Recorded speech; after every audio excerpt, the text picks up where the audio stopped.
they'll dump some of their ideas, take on some others, and at the end of the day, as a user, I'm getting a better product. I'm getting a better use case out of these models. So what's going on at the federal policy level?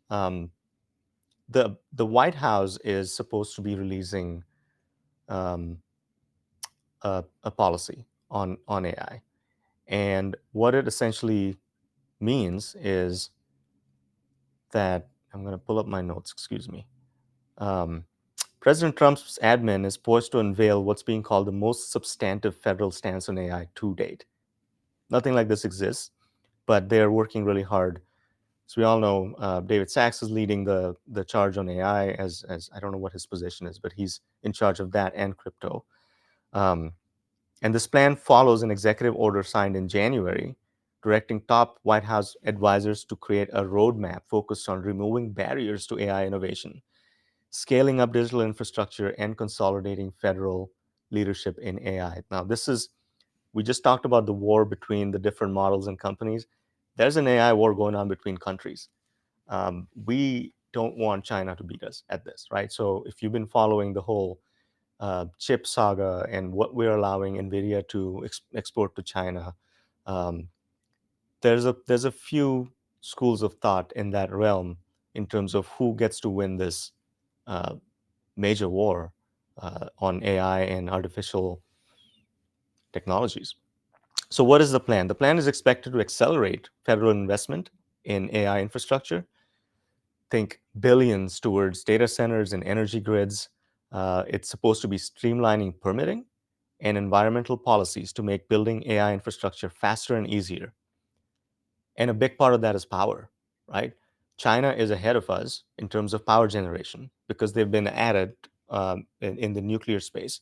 Small modular reactors, they are just ahead of us. Solar, you name it. So how do we get better? And one of the roadblocks or impediments to us getting our power um, ramped up has been permitting. Um, Federal permitting to put up new power plants, be it traditional or um, solar or nuclear, has been really slow, and permitting is one of those things that holds us back. And then they're going to roll back or rescind previous AI executive orders, especially those focused on caution and controls. Most notably, President Biden's earlier AI safety framework has been revoked. And remember, it was the Biden admin that said we're not going to let NVIDIA sell AI chips to or their chipsets to China as a way to protect our AI industry. But what that does is China can now make their own. They're incentivized to really be more innovative and come up with their own chips. So this will allow NVIDIA and other companies to sell, I think, the previous versions or previous generations of chips to China and other places overseas so they can use them and hopefully not compete that hard with us or stay behind. And then the last thing is inviting private sector partnerships, aiming to supercharge US competitiveness against global rivals. Again, um, the goal should be to unleash the power of American private industry in this critical race for the future. So what's going on at the state regulation level? It's a patchwork. There's a regulatory patchwork at the state level. Um, the proposed 10-year federal moratorium on state AI laws was decisively rejected by the Senate, 99-1, and preserving state authority over AI governance. With over 1,000 state AI bills introduced this year, targeting algorithmic bias, deepfakes, and automated decision-making, government agencies must navigate increasingly complex compliance landscapes. States like Texas, Colorado, and Utah have enacted comprehensive AI statutes while maintaining local regulatory flexibility. Why this is important is you don't want to go to 50 different states with different AI regulations. You can't uh, effectively, efficiently produce AI-enabled products that will be deployed across the US while different states have different laws about how they deal with Again, things like privacy, deepfakes, automated decision making. A big part of AI is automation. So how can we have different standards? So that's what the White House policy is supposed to be addressing.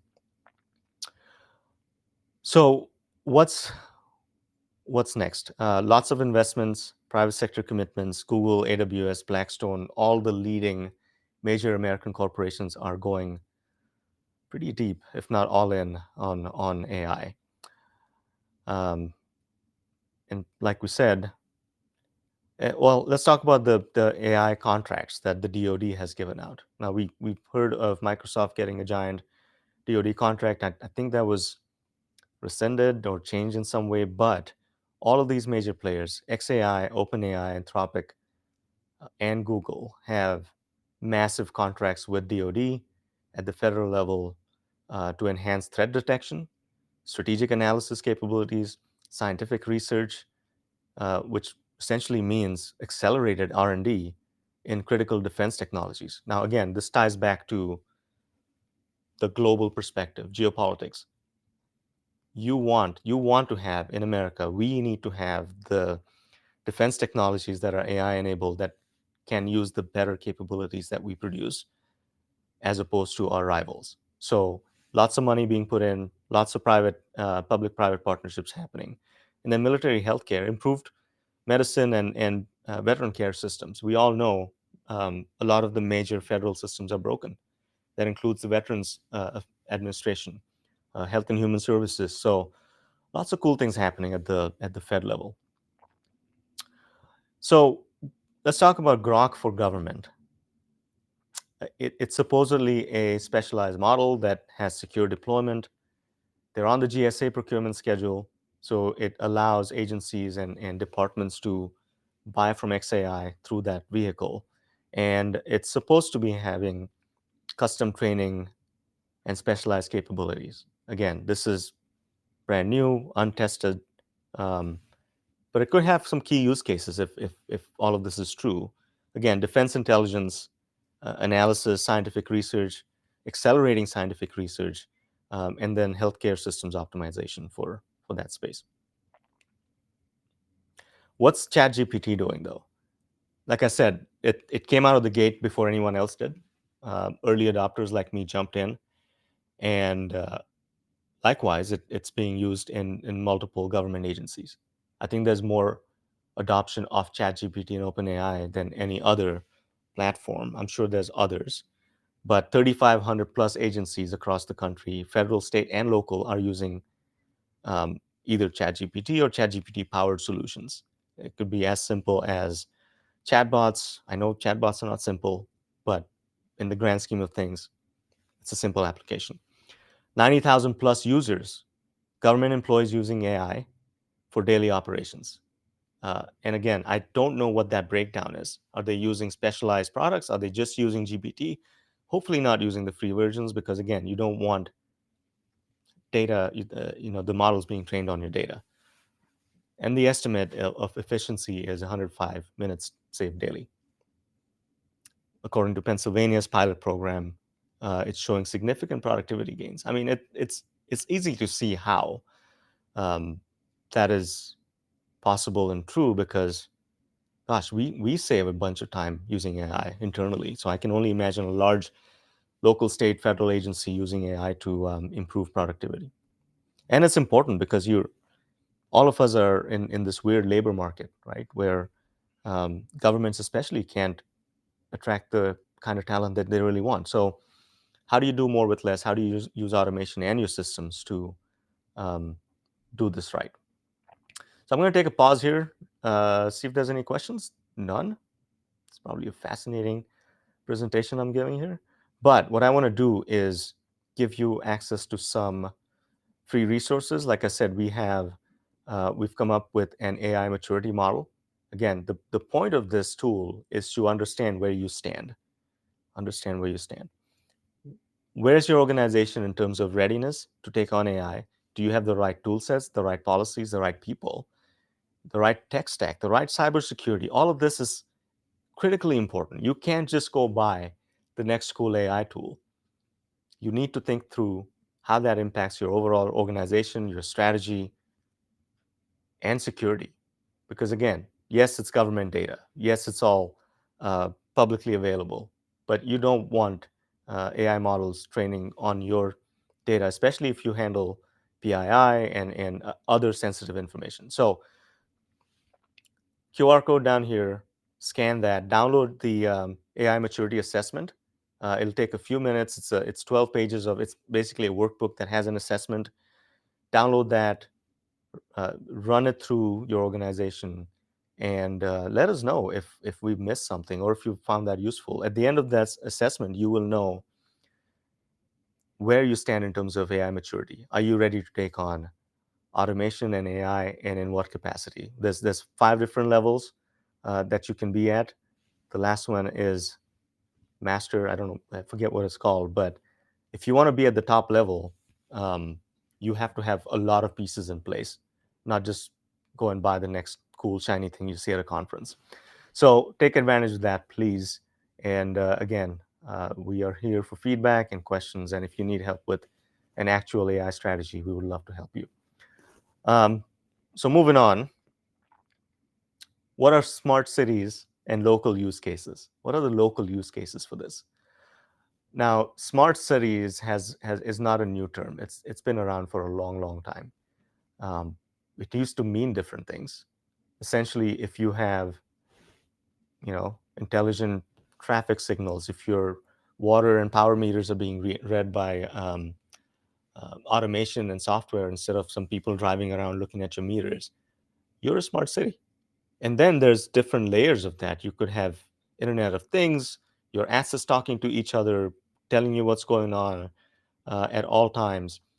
All of that's now been enhanced by AI. If done right, you can be a real smart city today. Um, and I think the tech stack and the investments are probably lower, but upfront you have to determine what kind of smart city you need to be and what are the local use cases. So some examples: the city of Raleigh, North Carolina, they're doing AI traffic management. Again, this is a natural extension of automated traffic management systems, ATMS.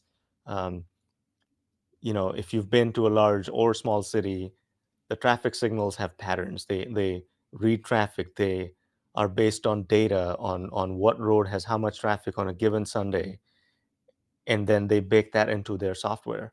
Now with AI, that can become even more intelligent, even more automated. So Raleigh has supposedly seen 27% reduction in congestion through dynamic traffic light optimization.